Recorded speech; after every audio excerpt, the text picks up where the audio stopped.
And now, here to let you know there is no perfect movie, here is Tyler Wolff. What is going on, guys? I'm Tyler, and I'm here to recap Day 2 of the 2018 Toronto International Film Festival. Day 2, for me, was a lot better, but also a little bit worse at the same time, but I'll explain in full detail why that is. So I actually saw two movies last night, Beautiful Boy and The Predator, and while I was waiting for Beautiful Boy, I had a decent amount of time to kill, so I actually got in line for this pretty cool no-frills movie trivia booth where 5 people go up, they ask you 4 questions, and if you get the most right, you get a specific prize. I went up, I got 3 out of the 4 questions. The only other one I got was because I didn't hit the buzzer at the right time, but overall, it was a pretty fun experience. I met a couple of nice, but also a little energetic girls who were also into movies, and we had a pretty good conversation. But met them, I won, because it's no frills, a banana, a bag of cheddar cheese popcorn, and this no frills clamp or whatever. I thought it was a magnet, but apparently it's not. I'll find some way to use it eventually. And when I got into the theater for Beautiful Boy, I didn't realize that I was going to be in the balcony in the very last row. So I was like top of the top. And when they revealed that this was a gala presentation, which I gotta be honest, I had absolutely no idea about that. That was even more exciting because it's just like, oh shit, I get to see Steve Carell and Timothée Chalamet from far away and they're gonna look like ants. And believe it or not, that is exactly what happened. Steve Carell, Timothée Chalamet, Amy Ryan, someone else was there. I can't remember their names, but it was really exciting to see, even if it's for like a brief few seconds and they didn't even say anything. Chalamet was wearing some weird outfit. I don't know what was going on there, but anyway, so as soon as Beautiful Boy ended, I could not stay long enough for the Q&A because I had another movie at a nearby theater, which was The Predator.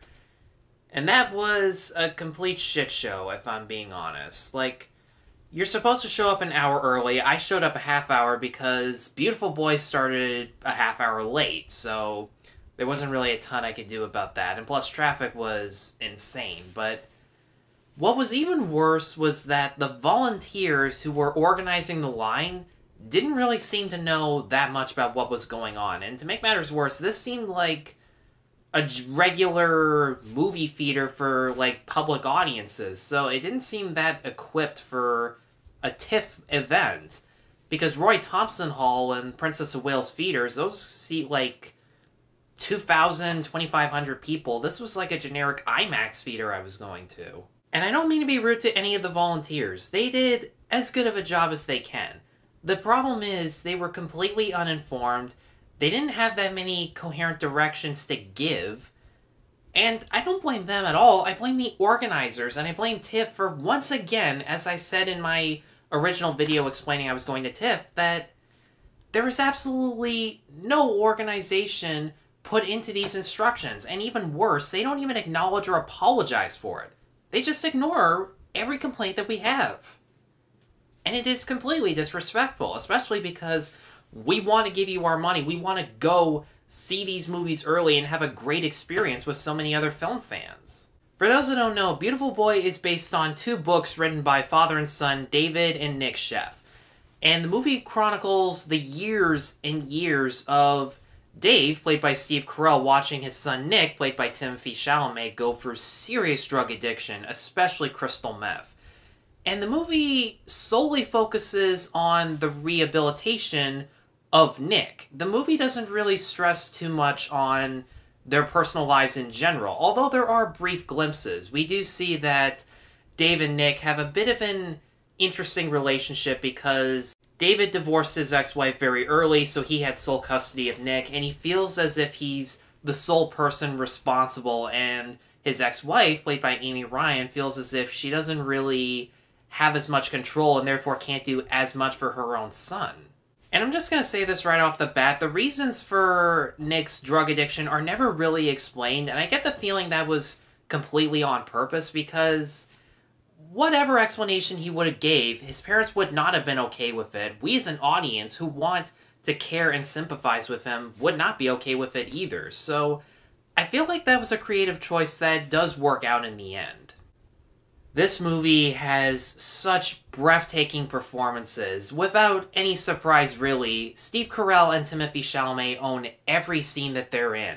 This has got to be Carell's best performance by far. If he gets nominated this year, it'll be extremely worth it because he never tries to be funny whatsoever.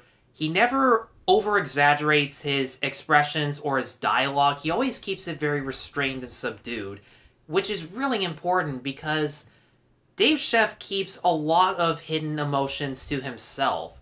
My favorite scene of his is actually when he's going through his son's journal and he sees all these drawings and diary entries, and just the look on his face is horrified, but he's also trying to keep it under wraps, even though he's all alone.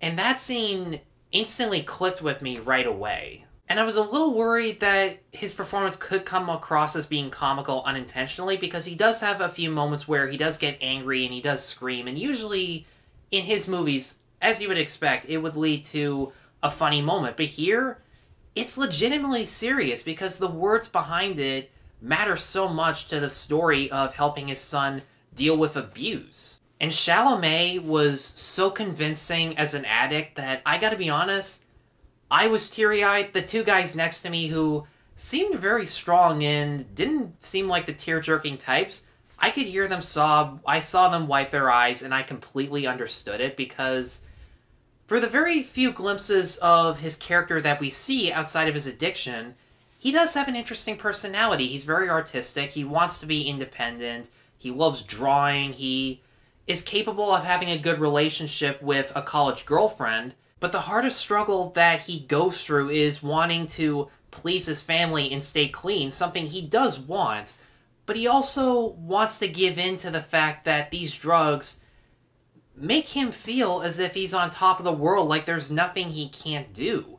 Which is not the most clear explanation, because that could mean a lot of different things, but it is something that audiences can easily understand, because there are so many little things in life, as he points out, that mean absolutely nothing but drive us crazy, and things like pot and cocaine in his mind can clear us all of those problems. And you can understand where he's coming from. You don't necessarily agree with it, but overall, it made for a conflicting and very interesting character. And I feel awkward saying character because this stuff did happen in real life, at least as far as I know it did. I kind of saw this as a problem while I was watching the movie, but over time it became very clear that this was deliberate in that it mattered so much to the story. There are so many times where you think the movie is going to end on an uplifting note, where they're montaging over the accomplishments that Nic is going through. He's graduating college, he's forming a good relationship with his step-siblings, and of course there's the happy, upbeat music that they shove in there to really make you feel the moment. And then it cuts to another scene without any music, and you're like, really? This is still going? Okay. True story. Stay positive.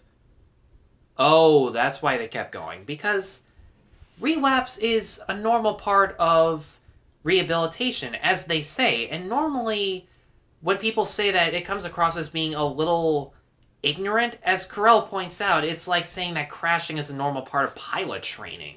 And it does feel very monotone and repetitive, but that's exactly the point. Addicts go through this all the time. They get clean, they feel better about themselves, but then they either can't resist or miss the feeling of being on top of the world, and then they go right back, and then they feel a lot worse, and they feel repressed and ashamed, and over time, even Dave, played by Carell, has to question whether or not he can even keep helping his own son, and whether he should turn his back and say, this is all your problem, you need to deal with it. And that's the hardest thing that he has to go through as a person. The movie is very slow, it is very repetitive, but that is exactly the point, and it's as close to real life as you can get. When Beautiful Boy comes out in November, do go see it. It's got Oscar-worthy performances from Steve Carell and Timothée Chalamet, and even though they're not in it and aren't a sole focus that much, Maura, Tierney, and Amy Ryan are also really good. I'm going to give Beautiful Boy a 4.5 out of 5.